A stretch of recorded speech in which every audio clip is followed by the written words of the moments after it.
Steve, thank you for joining us again. You are my go-to girl when it comes to understanding the LSAT.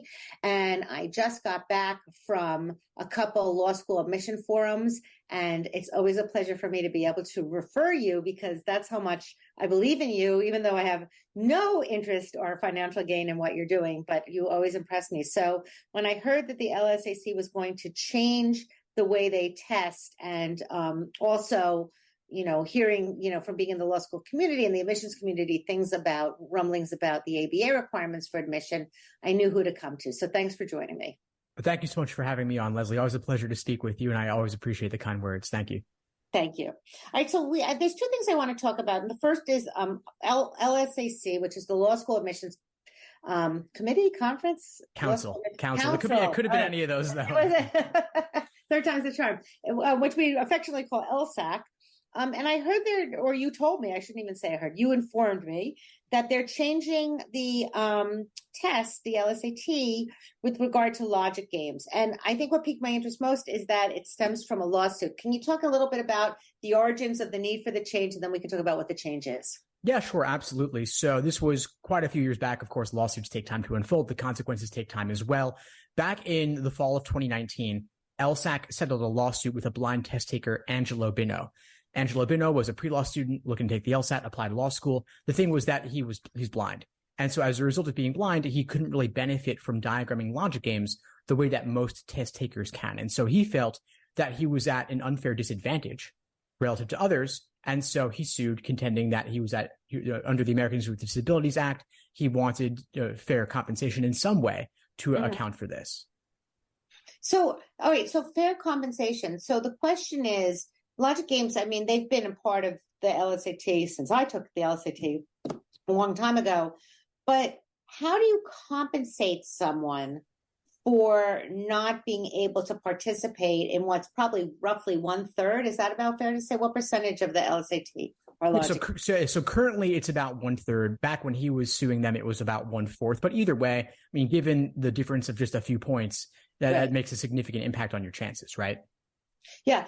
So my first question is, how do you compensate someone for that? That's a great question. There's not really an easy answer to that one. And LSAC is very big on statistics and properly calibrating everything. So I could imagine one possible solution would be, at the time, since it was 1/4 of the exam, you just remove that section for him, let him take the other 3 sections, and then effectively imagine some sort of prorated version of the exam. What would be his ultimate score if it only had 75 questions or so rather than 100? Right.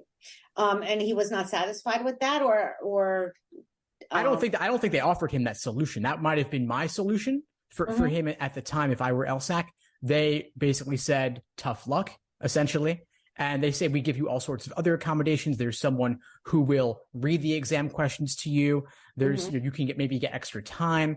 But he said, ultimately, to do equally well as other test takers on logic games, I would need to be able to diagram. I can't do that. I can't juggle all this stuff in my head, which I think is pretty reasonable. I mean, I don't think I could do as well on logic games doing it all in my head, right? So I think he had a point there. So he sues. Where did he sue? Do you know which, where? I'm assuming it was federal court. You don't know where, do you? I don't know where. I do believe it was federal, since it was under the Americans with Disabilities Act. And so ultimately they settled the lawsuit in fall of 2019. And what was the result? So the result was that LSAC agreed to complete research and development into a new version of the exam that would allow test takers to take a version of the exam without the logic game section. They would complete that research and development within the next 4 years. Right. All right. So that's now. That's about a year away. We're almost there. So they have actually started that research and development process. Mm-hmm. But you don't know how it's going to come out, do you? I have guesses. I mean, no one knows for certain. LSAC has not formally announced everything. I mean, of course, completing research and development is a little bit different from saying we will definitely remove the game section altogether. And so some of the headlines you see around this are a little bit hyperbolic, I guess. But it does seem that they're making big steps, which suggests that they will probably change the exam for everyone. Yeah, well, all right. So a few things. One is it's unfortunate that how do I say this? I hope that they come up with a fair test for everyone that does kind of lock into the logic and analysis, because one of the things I like to tell my students is that the keys to success in law school is to get out of your undergrad head, that law school is about analysis, right? And it's about logic and thinking. And I always find it so ironic because the skill set that gets you the grades to get into law school, memorizing during lectures, right, is not the skill set that gets you good grades in law school. You have to completely do a 180. So that was why I liked the LSAC.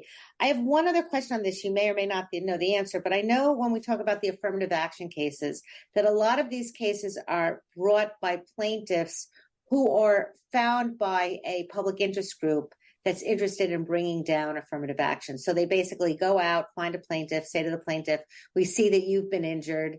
And, injured meaning, haven't gotten into their school, not physically injured. And we're going to support your challenge. Do you think that happened here? Or do you think this was just someone who rightfully so felt he was being unfairly hindered? That is a great question. So you're suggesting that in some cases, there's more of like an activist attorney who goes around looking for plaintiffs. I in this case, I'm not so sure about that. I mean, it's interesting because actually Angelo Bino, who was the lead plaintiff on this, he's blind. The attorney who represented him is also blind. Oh, so I'm not sure who started things off, but I do know that also I'm pretty sure there have been other lawsuits on the part of blind test takers. I think there was one from the National Federation of the Blind. That was a separate lawsuit. Right. I'm fuzzy on the details of that one, but I would imagine in that case, of course, there was an organization, a nonprofit, starting kind of spurring on that one. But this one, I'm not really sure, to be honest. I'm sorry. I was just going to say that in this case, I mean, given that these are pre-law students specifically who are already somewhat legally minded, right, I wouldn't be surprised if it was the pre-laws themselves who were spurring this one. Right. And we don't know what score he got, do we? I don't think we know. I don't know. I don't know off the top of my head, but I would guess it's probably publicly available with a little bit of digging. And here's the thing with LSAC. I mean, in the case of accommodations, they look at someone who got, let's say hypothetically, a 155, and they say a 155 is above the median, which is a 151. Therefore, you weren't at an unfair disadvantage. And you could say, well, I got a 155 under these less than ideal conditions. Just imagine how much better I could have done had I gotten proper accommodations and gotten a 165 or a 175. How would that change things for me? Right. So I don't know what his score was. I think it was above the median, which might have been why they weren't doing as much as they could have. All right. So that's really interesting. And I find it triply interesting that they're talking about changing the logic games at a time when there's a potential for the LSAT to become obsolete. I know that's a grand idea, but I do also know that the ABA has been thinking about it, that first of all, some schools will take the GRE in lieu of the LSAT. And the ABA is now thinking of eroding that even further and saying, we don't need you to take an LSAT. And as someone who's been on the admissions committee a lot of times, that's a little problematic because one of the things that the LSAT does do, barring the discussion we just had about inequity based on ability, is that it gives us kind of an easy way to say, okay, we're cutting the line here, above the line you're in, and we don't need to go through thousands and thousands of applications. And also it's fair. So it's interesting to me. So tell me a little bit about the ABA and their plans. Yeah, sure. And I think it's a great point you made that, I mean, the LSAT is kind of an equalizer in terms of it allows admissions committees to compare applicants from different backgrounds, regardless of different majors and such. So I get what you're saying there. And I agree with you actually in terms of its usefulness. There's been a big test optional movement in higher education overall, of course, and legal field's a bit slower than others to adapt to changes, but it's finally reached the LSAT and the American Bar Association. It's been up for a vote a few times. This time it looks like it's finally going to go through. Last month in November, the ABA's Legal Education Committee approved the proposed revisions to Standard 503, which requires currently that law schools use a valid and reliable admission test. Used to be just the LSAT. They since added in the GRE, as you mentioned. So valid and reliable admission test is quite open-ended. They want to remove that language and say you can consider it, but you're not required to use it. So law schools may be free to continue using the LSAT or others exam as a requirement, but they will no longer be obligated to do so. If this change goes through in February, which is the final step, which it almost certainly will, then that change affects law school admissions starting fall 2025. And I wonder if schools will continue to use the LSAT. And I also wonder if it'll serve as a hindrance to applicants. Like, why would I go to a school that asks for an LSAT if I don't like my LSAT? Which kind of ties into this whole U.S. News and World Report issue, right? Because if one of the reasons applicants pick schools is based on the rankings, which we can have another discussion on rankings. I am not a fan of the rankings. But that aside, I'm thinking to myself, let's say two schools are equally ranked. One school takes the LSAT, one doesn't. I'm applying to the school that doesn't take the LSAT, unless the LSAT will get me money, I guess. Well, that's a great point, actually, is that your LSAT score has a big impact on your ability to get merit scholarships. And it gives you merit scholarships because law schools want to raise their status in the rankings. So it does tie in very clearly and very closely with the rankings. So that's a great point. There are concerns, let's say schools that don't require the rankings, don't require the LSAT, will they get a flood of applications from applicants who maybe are not as strong candidates, or maybe those who are not considering law school as seriously? That's an open question. So we'll kind of see which law schools do remove that requirement. Oh, I didn't think about that. Like, no pun intended, but the LSAT is a bar to entry. And so you're right. It behooves a school to take them for that reason. The other thing is, the reason, as I understand it, that the LSAT gets you money for a merit scholarship is because a higher LSAT is of value to a school because of the U.S. News and World Report. So if the U.S. News and World isn't relevant anymore, then the higher LSAT may not be relevant anymore. That is true. And then one consequence of that might be that, given that LSAT scores are the strongest single predictor of first-year law school grades, which then ties into bar passage rates, would schools that accept applicants without an LSAT score who might have done worse on the LSAT, might those schools see a drop in their bar passage rates, which then could potentially jeopardize their ABA accreditation? This is, of course, a lot of ifs and maybes, but I'm just following the chain all the way to the end. That's a really good point, too. So there's two reasons for a school to accept the LSAT. One is to make it, as we said, kind of like, that means you really want to be admitted to law school. You've taken that extra step. You've studied that more. And it also does tie to bar passage rate. And bar passage rate is always going to be a predictor. I don't see them getting rid of the bar in anytime soon. And the reason the bar is called the bar is because it's a bar to get, it's not because you drink, it's a bar to getting into law school. So, and here's one other reason that schools might want to use the LSAT. I mean, they have been required to use some valid and reliable admission test. That has typically been the LSAT. LSAT still is the biggest player in town, but law schools aren't required to weigh it as heavily as they do. I mean, they could say we're going to consider it 1% out of 100. But my understanding is, based on the published admissions indices on LSAC's website, that most schools weigh the LSAT more heavily than GPA, and typically something like 3 to 5 times as higher than GPA. Maybe perhaps in part due to things like grade inflation or different variation in difficulty of different majors. Wow. So, all right. So I'm a law student. I'm a college student thinking about applying to law school. What do I do? Act as if nothing's changed. I mean, the things that we're talking about are all very interesting, and they could affect things down the line. But if you're listening to this now and you're not yet in law school, you probably will be in the next couple of years, which means that this is all very interesting. So everything is changing, but also at the same time, nothing is changing. Logic games will not be changed on the LSAT until, at the earliest, I would guess, June 2024. We're speaking now very end of 2022. And then the ABA removing the requirement that law schools use the LSAT, that change will not go into effect until fall 2025, assuming it does go through. And even when it does go through, starting fall 2025, law schools will probably, for the most part, still require the LSAT, even if they are not required to require the LSAT. So that's a bit of legal mumbo jumbo for you there, but that is the consequence. So I would act as if nothing has changed. All right. So you want to keep studying for the LSAT. And if you need to study for the LSAT, Steve, tell us about your podcast, your website, and all of the free goodies that you supply to students who are interested in taking the LSAT and doing well in it. Of course, Leslie, I'm glad to help. So again, my name is Steve Schwartz. I'm the founder and CEO of LSAT Unplugged. I've got tons of free resources, including the LSAT Unplugged YouTube channel, the LSAT Unplugged podcast. I also have live online classes via Zoom several nights a week, along with study groups and on-demand videos covering the basics. So if you're just getting started, you can dive in with my resources. And of course, you can always reach out to me for more help. You can email me, help@lsatunplugged.com. And I will tell you, as a law professor of more years than I'm willing to admit, there's no one better in the business. Thanks so much for taking the time to speak with me, Steve.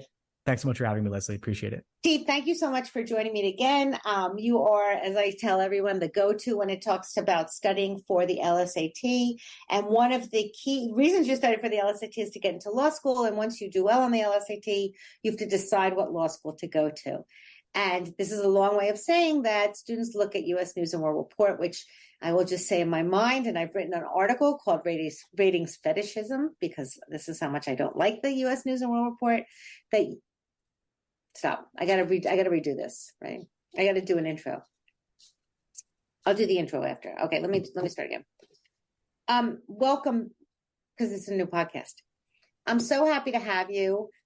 You are my go-to when it comes to the LSAT and studying for the LSAT. And so I thought you'd be a wonderful guest to join me today to talk about U.S. News and whether U.S. News is going to become obsolete now that a few schools have stated that they're getting rid of it.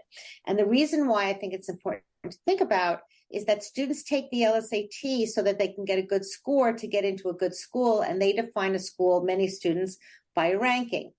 Personally, I don't approve of that. I think some schools are much better than their rankings and others are not. But I'd like to chat with you a little bit about this idea of how schools are thinking when it comes to abolishing U.S. News. What are your thoughts? Yeah, sure, Leslie. And thank you, of course. And thank you so much for having me on again. I always appreciate the chance to talk through these big news items with you. So the Yale and Harvard kicked off the exodus from the U.S. News rankings.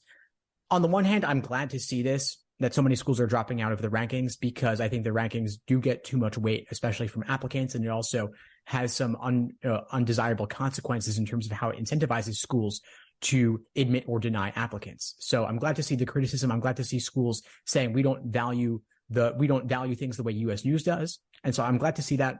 On the other hand, I do have some questions about how this might affect schools granting or not granting scholarships, especially merit aid.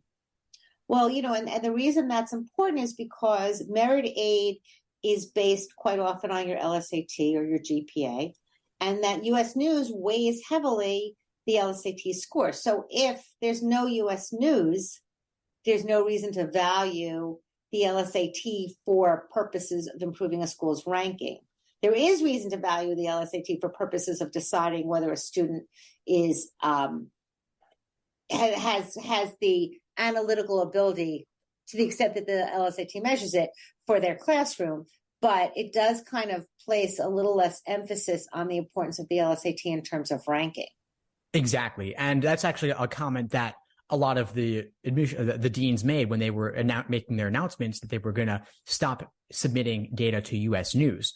However, the schools are saying, we think that the U.S. News rankings incentivize schools to give out lots of merit aid when that money could have gone to need-based financial aid instead, which I think is a fair point. However, I'm not so sure that schools will take that money that was going to merit aid and instead devote it to need-based aid. Schools that have enormous endowments like Yale and Harvard may be able to do that, but for some lower-ranked schools with less money available, they might not make that choice. I think U.S. News actually gives schools reason to give out more merit aid than they might have otherwise, which is to the benefit of applicants, which is the perspective that I'm looking at here.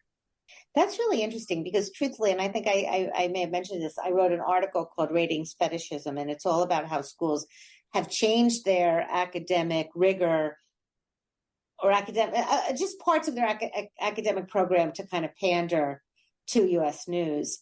But you are pointing out to me something positive about U.S. News, which is that it does give merit scholarships to students who deserve them, and that I see what you're saying. So let's say a school is completely tuition-based and they don't have a big endowment, and they have $100,000, for argument's sake, to give to students. What you're saying is that they're not going to give it at all because now they don't have to give it to buy students, so to speak. That's a bummer. Yeah, no, that's exactly what I'm saying. Yeah, it's kind of interesting how, we all hate the rankings for good reason, but they do serve some sort of useful purpose in this particular way for applicants, and for applicants who don't have tons of money, but might not meet the criteria for need-based aid, or especially if there's a limited number of slots for need-based aid, then the LSAT, improving their LSAT score is the biggest way they can get scholarship money to potentially even get a full ride to go to law school. So that could make the difference for them. Wow. Do you know if U.S. News ranks the GRE? Because I know some schools have the option of applying with a GRE versus a LSAT. That's a great question. I'm not entirely sure how they factored the GRE into the rankings. That's an interesting question. But however, I do know that if you have an LSAT score on record, even if you then take the GRE later, your LSAT score is what will be submitted to U.S. News as a matriculating student. Yeah. And so let's say a student hypothetically does better. I don't know, it's apples and oranges a little bit, but let's say they do better on the on the GRE than the LSAT. They'll still submit the LSAT. Yeah. Oh, that's interesting. But it used to be they averaged the LSAT. Now they only submit the highest LSAT, right? That's right. Yeah. So that's a change going back to 2006. The American Bar Association changed the requirements in terms of what schools have to submit to them, from being the average of scores to the highest of the scores, which had a big impact on students' behavior, because now there's reason to retake. Before, you might have been concerned about it. Now there's really no downside. And why do you think the LSAT is so important to a school in terms of understanding who their student body will be? Well, a big thing is grade inflation. I mean, a lot of majors in college have grade inflation, and it varies between majors and between institutions. And so, let's say a B in engineering might indicate a stronger application than someone who has an A in English. Mm-hmm. But if you're looking strictly at GPAs, you're going to choose the person with an A in English, even though the B in engineering actually represents more rigor and an applicant who has more aptitude. So for that reason, actually, Kelly Testy, the dean of I'm not sure which, the CEO of LSAC, I forget the exact title. She was saying on a webinar that GPAs are so inflated as to be essentially meaningless, which might have been strong language, but I think she has a point there. And so, and she's also a little bit biased, of course, but I think, again, she still has a point there, that the LSAT is an equalizer in a sense, because no matter what your major, no matter what your background, you're taking the LSAT. I do believe it's a fair exam. It's not perfect, but I think it's the best we've got. And it's the best indicator of how an applicant is likely to do in law school. Right. That is true. It is the great equalizer in that respect. Arguably, people, of course, can take it away. So you pointed out, and I know too, that some of the, we have the T14, right? The top 14 schools. And, I don't know, there's this arbitrary line about the T14, but some of those schools, Harvard and Yale, have opted out of participating in U.S. News.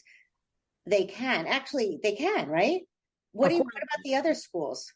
Yeah, sure. So at this point, it's well over a dozen schools have withdrawn from the U.S. News rankings. Are they all top-ranked schools? Are they on the top tier? Most of them are in the top 14, or a good number of the T14 have withdrawn. There are some schools outside the T14 that have withdrawn as well. To be honest, I've stopped tracking just because there's so many and they're so varied. But I should mention here, it's important that even if a school chooses not to submit data to U.S. News, of course, schools are free to submit data or not to submit data. U.S. News can still rank them either way, and U.S. News will still rank them either way. That's a really good point. Here I thought we were going to automatically go up all these points because there are fewer people in the ranking.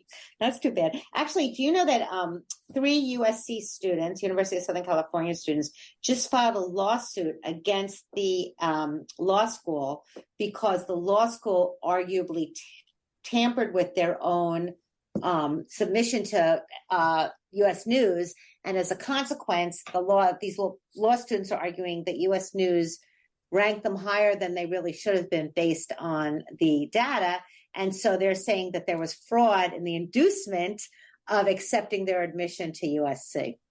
Well, that's really something. And I mean, USC wouldn't be the first school that has tampered with its data. I know that Columbia University, the undergrad institution at Columbia, faced a lot of pressure and kind of a lot of criticism because they misreported data as well, and their rankings dropped significantly. I think there might have even been a similar lawsuit going on there at Columbia. But yes, I mean, of course, it's problematic that U.S. News relies on self-reported data at all when schools have such great incentive to misreport or play games with the numbers. But if they don't rely on self-reported data, where are they going to get the data from? Well, for law school, they could get it from the ABA. Oh, right, because you have to report to the ABA. Why don't they do that? That's a great question. And I think I'm not totally sure why, but yes, I mean, if they relied solely upon publicly available data, then schools wouldn't have the same ability to necessarily game things. I mean, it might be a bigger problem for a school to misreport to the ABA than to report to U.S. News, because U.S. News has no authority over the schools. The ABA can shut them down if malfeasance is found. Right.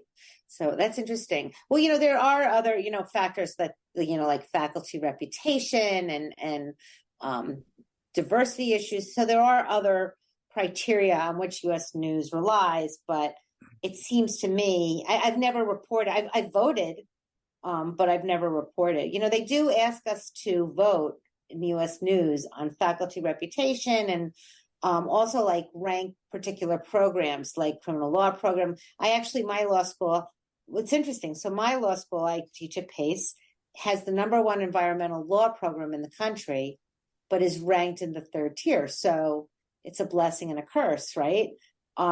So we want them, I'll say just for myself, I won't speak for my school, but I enjoy being first in the country, and a lot of students come to Pace for that. But then I don't think that we deserve 3rd tier ranking, because I know that the quality of our teaching is very, very strong. So it's a blessing and a curse. What do you think that this will get momentum? Schools dropping out of U.S. News? I do think it will. I do think more schools will drop out, and probably more schools will vocally withdraw than vocally stay in, necessarily, in terms of making big public statements about it. I think ultimately U.S. News will have to go back to have to change its rankings to rely solely upon data, publicly available data, because if they can't really properly rank so many schools based on the non-public data, it kind of becomes problematic for the rankings. And of course, you can't just stop ranking the schools that withdrew. I mean, a ranking system that removed Yale and Harvard and a lot of the other T14 schools would not be that useful for applicants, and you couldn't really view it that seriously to leave out such prestigious schools. Yeah. I do have a question for you though about you mentioned reputation. Right. I mean, I know the reputation score I think it's the biggest single factor in the rankings. Does it not become kind of circular in a way, given that the rankings kind of create public perceptions about the schools? Yeah, yes, it does. But, I think the answer is yes. But I think that one of the things a school can do and does do is they can improve their reputation, but the reputation is on scholarly production more than teaching. So, for instance, what happens as all these law schools get, I mean, it used to be complete hard copies. Now we get some in the emails, but all law schools send out to other law schools, meet our new faculty, see their new scholarship, see everyone's scholarship. And so the thing is, I know that there's some really interesting scholarship going on at this school. I'm going to favor that school. Now, not all faculty vote for U.S. News. I think it's the deans, it's the head of the admissions committee, or the appointments committee, I'm sorry, the hiring committee, and maybe the head of the admissions committee. So there's just select people who get to vote for U.S. News. But the reputation, you're right. I mean, we don't rank the school. We rank every school from like 1 to 10 or something like that. It's been a while since I've been chosen to vote. But so it's not like I say, okay, I think Yale's first, Harvard's second. What happens is I say, what kind of scholarly production is Yale putting out on a scale of 1 to 10? What kind of scholarly production is Harvard putting out on a scale of 1 to 10? So you do that across the board. Right. But, right. When you're a school in the Northeast and not well known across the country, it's hard to build your reputation. Mm-hmm. Yeah. Yeah. So it's a problem, but I think you're right that there's some value to the students aside from choosing a law school from U.S. News. So I'll agree with that. I will say this too. Do you, and you probably counsel students too. I think when picking a law school, I tend to say, if you can get into a T14, great. And other than that, weigh how much money you're getting from the school, because you do get as good an education at most of these schools. And also the other thing I say to students is, figure out where you want to practice and whether career services kind of feeds into that area. So yeah, so I think that those are other things to look at besides. Oh, certainly. No, I think avoidance of debt is a huge one, and that ties into the discussion about merit aid earlier. And then secondly, I think also where you want to practice, and especially regional, right? I mean, to go to choose a number 17 over a number 28, even though number 28 is in your region, number 17 may not be as well known in your region. So to make decisions purely on the basis of relatively small numerical differences, I think is problematic. Yeah. You know, it's interesting. So when I went to law school, they didn't rank schools. I went to University of Florida. Now, University of Florida is one of the top schools in the country, right? So all of a sudden, I graduated from a school that's now, so now my reputation, I'm proud to say, I went to University of Florida. So I guess I'm wondering too, from a practice perspective, if U.S. News goes away, is that going to change the prestige of people as they apply for jobs or as they go to different, as they apply to schools, as they do lateral moves or something like that? I'm hesitant to say that I think U.S. News is going to go away, though, because as we said, law schools U.S. News will still rank law schools, and they'll probably just change their criteria to rely solely on publicly available data. So I'm not sure this is actually going to have a huge impact. I think this might be another one of those things where everything's changing, but nothing's changing, where like U.S. News will still have an impact in the public perception. And the T14 in particular are relatively fixed. I don't think that they've changed so little since the beginning of the rankings anyway, that I think the rankings play a role, but I think while some schools change, a lot of schools don't change that much. And University of Florida has probably always had a good reputation in Florida in general. Right. Yeah. In Florida, always. Nationally, I'm more now than it did when I graduated. But anyway, it was still. Well, it's nice for you. Win-win. So that's really interesting. So the moral of the story, according to you, and I'm going to agree with it, is that schools are going to walk away from U.S. News, but U.S. News is not going to walk away from the schools. So it's kind of here to stay. And we'll see how it plays out with schools. I will say this again. All the schools who have left can afford to leave. I think that's the case. So, but you're right, and I hadn't thought about this, like just because they're not participating doesn't mean that U.S. News can't rank them. So bummer for all the schools who are left. I really did think we were going to go up. Anyway, thank you so much for talking to me about this. So interesting. You really know that. Now, I know that most of my listeners are law school students, and they're actually studying for law school exams, not the LSAT, but to the extent that they have significant others or siblings, tell us how they can recommend you or find you to teach people how to do well on the LSAT. Of course. Thanks, Leslie. So again, my name is Steve Schwartz, founder and CEO of LSAT Unplugged. I run live online prep classes, and I also offer on-demand video lessons. The live classes are via Zoom almost every night. I've got free resources as well, including the LSAT Unplugged YouTube channel, the LSAT Unplugged podcast. I'm also on Instagram, Twitter, even TikTok. And folks can always email me at help@lsatunplugged.com. Great. And I encourage you to tell your friends, if they are taking the LSAT, to check out Steve Schwartz's material. It is spectacular. Thank you for taking the time to speak with me. Thank you, Leslie. Appreciate it. Thanks for tuning into the show. Please subscribe if you haven't done so already to be notified of new episodes as I release them. And feel free to reach out if you need anything at all as you move forward with your prep. I'm happy to help however I can. In the meantime, I'll wish you all the best and take care.